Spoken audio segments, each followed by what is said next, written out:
Augstē arī Siguldā, taču modernie izgudrojumi, kā hidrotērps, cilvēku pielīdzina gandrīz vai pietuvina vismaz zivī, tāpēc es neteiktu, ka ir ļoti augsti. Kādā veidā Siguldas bebri pierunāja tevi nākt šurp?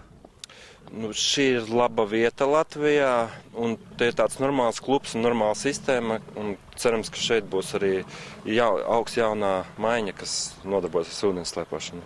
Mēs gribam dibināt bērnu mācīšanu un bērnu sporta skolu ūdens slēpošanā ar Ingus Buka vadību.